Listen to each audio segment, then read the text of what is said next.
I want to jump in straight to this exercise. This RIMPAC drill.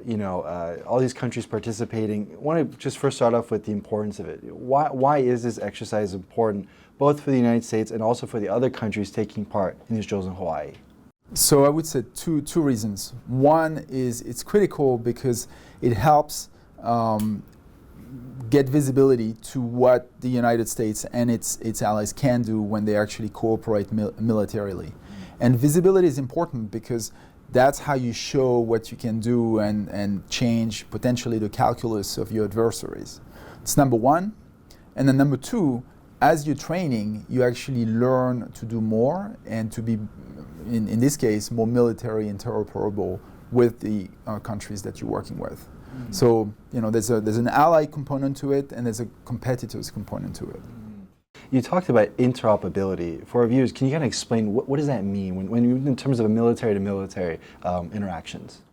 So working better together, working and using tools and capabilities in a way that makes sense if you're different countries. So how can we work together using different tools and capabilities in a way that will have the maximum effect? So, and that's a key part of the way we do business, if I may use those terms.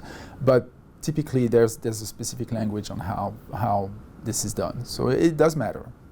Most of the countries participating in RIMPAC are from the Indo-Pacific region, but a handful of them are also from Europe. Could this be a trend where we see European countries expand their presence in Asia? Absolutely. In fact, every time I'm in Europe, you see European countries paying attention to what is going on in the Indo-Pacific. They want to learn what's going on. They are also increasingly concerned about the so-called China challenge. So that's one aspect. The second aspect is you have European countries that have vested interests and a presence in the Indo-Pacific, both in the Indo and the Pacific, and that's particularly the case of the UK and France. So yes, they want to do more and learn more about the Indo-Pacific, but they've also, some of them have been in the region for a long time, and therefore operating in the region is natural for them.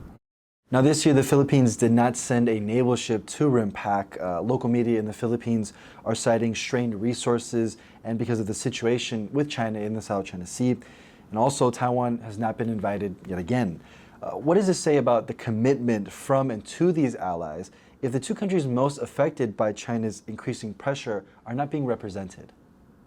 Well, I think they're very busy as it is. There's active tension, certainly for the Philippines, also for Taiwan, but it's very active in the Philippines.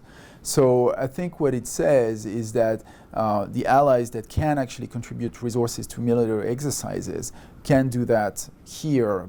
I think you'll see an increase of Taiwan participation, not in terms of seeing what's going on in military exercises. You'll see a lot more activity and words from allies voicing support to defending Taiwan if something is happening. So that's going to change, and it has been changing for a long time. But there's still a number of things that haven't been done. And frankly, I worry that what we're doing now is not sufficient and not fast enough to respond to the problem of as I mentioned, the challenge posed by China.